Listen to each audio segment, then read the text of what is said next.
Welcome back. देख रहे हैं टक्कर सीएनबीसी आवाज पर। आप मैं उदित राज जी ने जो महत्वपूर्ण पॉइंट रखे उसका जवाब आप माता लक्ष्मी की और गणेश जी की तस्वीर लगवाना चाहते हैं, किस चीज को हटवाकर? इसका जवाब दीजिए सौरभ भारद्वाज। पॉइंटेड 30 सेकंड के अंदर। मैं ये किसको हटवाकर लगाना चाहते हैं? महात्मा गांधी की तस्वीर भी रहे, गौरव जी होल्ड ऑन। अशोक सम्राट अशोक का चिन्ह भी रहे, महात्मा गांधी की तस्वीर भी रहे और वहां पे मां लक्ष्मी और भगवान गणेश की फोटो भी आए। पूरा प्रोग्राम खत्म होने को आ गया। भारतीय जनता पार्टी गांधी जी की फोटो क्यों हटाई? सर बहुत जगह है नोट पे। नहीं, पर महात्मा गांधी की तस्वीर तो आपने हटा दी पंजाब से। है नोट पे। एक सेकेंड, महात्मा गांधी की तस्वीर आपने हटा दी पंजाब से, क्यों हटाई महात्मा गांधी की तस्वीर? सर बहुत महात्मा गांधी की तस्वीर पंजाब से क्यों हटा दी गई? नोट के ऊपर नहीं, पंजाब से कहीं नहीं हटाई। हम कहां से हटाएंगे? क्यों पीछे भगत सिंह की तस्वीर लगी है? ये कहा कि जहां पे वो फोटो और अंबेडकर जी की तस्वीर लगी है, वहां पे बाबा साहब अंबेडकर की बिल्कुल बाबा साहब अंबेडकर की और भगत सिंह जी की तस्वीर लगी है। हमेशा से लगी हुई है। वो तो हमेशा से लगी ही है। हर सरकारी दफ्तर में हमेशा से ही है। इन दोनों की तस्वीरें नहीं हुआ करती थी। ये देख, बाबा साहब अंबेडकर की कहां है और भगत जहां सिंह जी से की भगवंत तस्वीर मान नहीं हुआ बोलते करती थी। हैं, ये वहां पर कहां तस्वीरें भी तस्वीर आई होती है? पानी पीजिए भाई, वहां उनके बैकग्राउंड में नहीं है, मगर ऑफिसों में सब जगह तस्वीर है। जो बैकग्राउंड आप पब्लिक को दिखा रहे हैं उसमें नहीं है। वही तो उदित राज जी का सवाल था। आपके अरे अमीश जी, आपके जो कैमरामैन यहाँ पे बैठे हैं, अगर आप उनको बोल देंगे तो मैं उनको दिखा दूंगा जहां मैं बैठा हूं, वहां पे भी महात्मा गांधी की तस्वीर है। लेकिन चलिए, ओके, उदित राज भी इसमें कुछ कहना चाहते थे। खत्म हो गया, प्रोग्राम खत्म हो गया। अमीश जी एक मिनट और बोल दूं। प्रोग्राम खत्म हो गया, मगर भाजपा ये नहीं बता पाई कि लक्ष्मी माँ से इनको क्यों इतनी नफरत है, भगवान गणेश से इनको क्यों इतनी नफरत है कि उनकी फोटो ये देखना ही नहीं चाहते नोट पर। इनको क्या समस्या है? कभी तर्क दे रहे हैं आरबीआई की दिक्कत है, कभी कह रहे हैं अरे भैया नोटों का गलत इस्तेमाल हो जाता है, कभी कहते हैं ऐसा हो जाता है, कभी कहते हैं जगह कम पड़ जाएगी। लेकिन अचानक आपको ये आइडिया कैसे आया? मैं एक सवाल पूछ रहा हूं, ये अचानक आपको आइडिया कैसे आया? क्या आप डैमेज कंट्रोल कर रहे थे? ये मेरा सवाल है। अमीश जी ये 10 सेकंड में जवाब। अमीश जी मैं आपको बताता हूं। देखिए, जब डॉक्टर भी, अमीश जी, जब बड़े बड़े डॉक्टर भी मरीज को ठीक नहीं कर पाते तो बड़े बड़े डॉक्टर, पढ़े लिखे डॉक्टर भी कहते हैं कि भैया अब भगवान का ही आसरा है, भगवान की शरण में जाओ, आस्था है। आज आपको खराब क्या चीज होती हुई दिख रही है? इतने बुरे हालात में है, आपको क्यों दिख रहा है? इकोनॉमी इतने बुरे हाल में है कि कोई उसको ठीक नहीं कर पा रहा। तो हमारा मानना है, आप पढ़े लिखे व्यक्ति हैं, मैं कहता हूं word, because I am a student of economics, I am a business journalist first and then a political journalist. I tell you, आप दुनिया के अंदर पूरे विश्व का हाल देखिए, यूरोप का हाल देखिए, यूनाइटेड किंगडम के अंदर कई प्रधानमंत्री बदल दिए गए क्योंकि उनकी अर्थव्यवस्था चरमरा चुकी है। आप हाल देखिए अपने पड़ोस में श्रीलंका का, अपने पड़ोस में पाकिस्तान का, चाइना का। चाइना के प्रोविंसेस में ये हाल है, वहां बैंकों के बाहर पानी के टैंकर लगाने पड़ रहे हैं, कई पब्लिक आग ना लगा दे, वहां पर पैसों का क्राइसिस है। मेरा पॉइंट ये है कि हम अपने वर्ल्ड वाइड सिचुएशन देखें और फिर इंडिया का हाल देखें। अभी आईएमएफ का डेटा, एक सेकंड, आपने एक बड़ा इंपॉर्टेंट पॉइंट बोला। अभी आईएमएफ का डेटा रिलीज हुआ है, आईएमएफ के डेटा के अंदर भी भारत सबसे ज्यादा ग्रोइंग इकोनॉमी है। तो इसलिए ये जो कुचक्र है विदेशियों का, इसके चक्कर में हम लोग ना पड़े। हमारी अर्थव्यवस्था सुदृढ़ है, मजबूत है। अगर हम खुद बोलेंगे हम खराब हो रहे हैं, तो इससे निवेशकों को खराब मैसेज जाता है।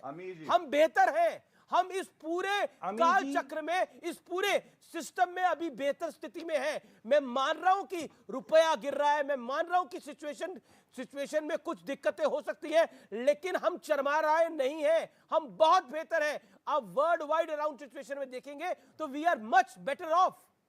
हमें देखना पड़ेगा अराउंड वर्ल्ड क्या हो रहा है, अमीश जी यूरोप में क्या हो रहा है, रशिया और यूक्रेन में झगड़ा हो रहा है। बात रख सकता। This is the basic point. Saurabh Bhardwaj ji मैं आपकी बात ये मानता हूं। अमीश जी, मैं मानता हूं कि आप इकोनॉमिस्ट भी हैं और बिजनेस के बहुत अच्छे जो हैं, आप पत्रकार भी हैं, मगर इसके बावजूद भी आपने दिवाली पे मां लक्ष्मी की पूजा की है, क्योंकि मां लक्ष्मी का आशीर्वाद भी आपको और आपके परिवार को चाहिए। हमारे देश में सब कुछ है, मगर मां लक्ष्मी के आशीर्वाद लेने में क्या दिक्कत है? इसलिए अगर मां लक्ष्मी की फोटो आ जाएगी, जी, मैं तो कह रहा हूं कि अगर माँ लक्ष्मी की फोटो भी आ जाएगी तो इसमें कोई नुकसान तो नहीं है। गौरव भाटिया जी क्यों इतने परेशान हैं? गौरव भाटिया क्यों इतनी चिढ़ है? ठीक है, इनको इतनी नफरत क्यों है माँ लक्ष्मी से? ठीक है, अब सौरभ भारद्वाज, गौरव भाटिया आपके बीच में नहीं बोले, आप 2 मिनट बोले, अब गौरव भाटिया को भी उतना समय दीजिएगा, 1.5 से 2 मिनट बोलने का। गौरव जी। और मैं भी इनके बारे में नहीं बोला, ना मैंने इनको पापी बोला, ना मैं इनको गालियां दी, ये शुरू से कर रहे थे, इसीलिए इनको जवाब दिया। अमीर जी देखिए, तथ्यात्मक बात हो जाए, ये चाटने वाले चटाने वाले यही सब होता है पापी आप में। हम लोग यहाँ तथ्यों पे बात करने आए पिताजी हैं। वाली सबसे लाइन पे आ पहले गए दोबारा से देखिए, वापस। अब पिताजी वाली लाइन पे वापस आ गए। पिताजी देखिए, उनके पिताजी के बारे में बोला ना इन्होंने। अमीर जी अगर इन्होंने पिताजी का नाम लिया, ऐसी लात मारूंगा जाके गिरेंगे पाकिस्तान में, ऐसी लात मारूंगा मुंह पे, गिरेंगे पाकिस्तान में, आपकी जिम्मेदारी है। अगर इन्होंने पिताजी का नाम लिया, ऐसा थप्पड़ मारूंगा सारे दांत जो है बाहर आ जाएंगे। ये समझ बोले हम, मेरा निवेदन है सर। पड़ेगा अरविंद केजरीवाल को नहीं पड़ा क्यों भाग गया भाई? समझ गए? तो क्यों भाग गया? ऐसा थप्पड़ अच्छा, पड़ेगा। आप सौरभ भारद्वाज आप उनको बोलने देते ना। हाँ, अरे डर के। अच्छा, एक सेकंड, कोई किसी के खिलाफ नहीं बोलेगा, कोई ऐसी भाषा नहीं बोलेगा। गौरव भाटिया, आप अपनी बात को कंप्लीट करिए, पॉइंट्स को रखिए। कोई अगर शब्द खराब बोल रहा है तो मेरा निवेदन है उसको अवॉइड करें, दूसरा प्लीज। गौरव जी।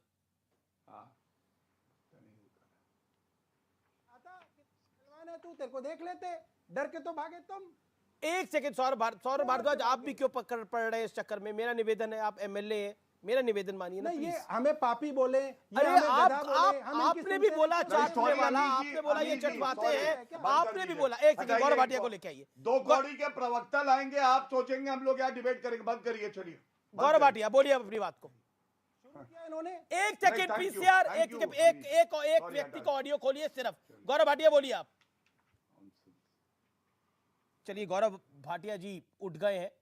और गौरव जी, मेरा निवेदन है वापस आइए। मैं बार बार निवेदन ही कर सकता हूं कि भाषा की मर्यादा को रखा जाए, भाषा की मर्यादा को ना क्रॉस करा जाए, जो सबसे ज्यादा इंपॉर्टेंट है। जी, संदीप दीक्षित ने इस समय बड़ी स्टोरी है ये। संदीप दीक्षित ने बड़ा हमला किया है। संदीप दीक्षित का केजरीवाल पर यह बड़ा हमला है। और संदीप दीक्षित ने कहा है कि बीजेपी आरएसएस की बी टीम है आम आदमी पार्टी, वोट की राजनीति करते हैं अरविंद केजरीवाल। संदीप दीक्षित ने क्या बोला है? पाकिस्तान जाकर भी मांग सकते हैं वोट, यह भी कहा है संदीप दीक्षित ने। आइए सुनते हैं क्या बोला है संदीप दीक्षित ने।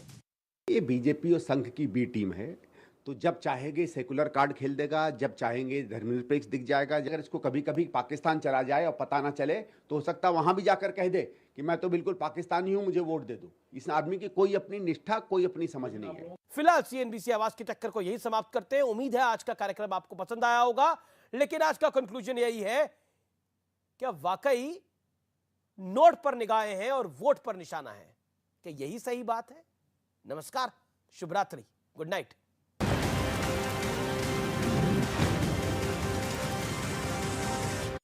यूं ही नहीं मैं